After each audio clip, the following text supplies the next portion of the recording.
மணிகள் முழங்கும் கிளிகள் கண்ணன் பெயர் வாழும்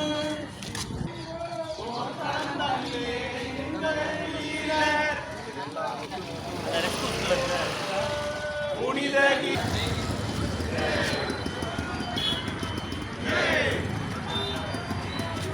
வந்தே மாதரம் வந்தே மாதரம் வந்தே மாதரம் வந்தே மாதரம். பலவிதமான போதைப் பொருட்களுக்காக திரும்பி வருது. நம்ம கண்ணை நம்மளே குத்திக்கிற மாதிரி இருக்கு. இப்போ என்ன பண்ணணும்? நம்ம நாட்டுடைய சுதேசி பொருளை வாங்கணும். நம்ம போடுற ட்ரெஸ்ல இருந்து, நம்ம சாப்பிட்ற உணவுல இருந்து, நம்ம பேசக்கூடிய மொழி கூட நம்மளுடைய தாய்மொழியில பேசணும். இப்படி ஒரு விஷயத்திலையும் நம்மளுடைய சுதேசி தன்மையை கடைப்பிடிக்க இதை நடந்துச்சு.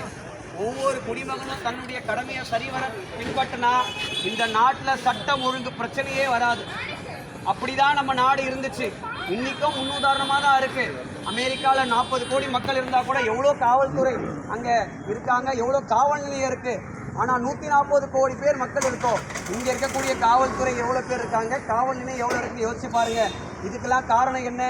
நம்மளுடைய பண்பாடு கலாச்சாரம் தான் அவங்கள வாழ வைக்கக்கூடிய விஷயம். அப்போ 5வது விஷயம், நம்மளுடைய கடமையை கடைபிடிக்கணும். வேற இன்னைக்கு ஒரு நாள் மட்டும் நம்ம வந்தே மாதரம் சொல்லக்கூடாது. வாழ்நாள் முழுவதும் தேசபக்தியோட இருக்கணும். நம்ம நாட்டில் இருக்க அருமையா மதிக்கணும். வந்தே மாதரம் வந்தே மாதரம் வந்தே மாதரம். இமய முதல் குமரி வரை இமய முதல் குமரி வரை ஒரே நாடு ஒரே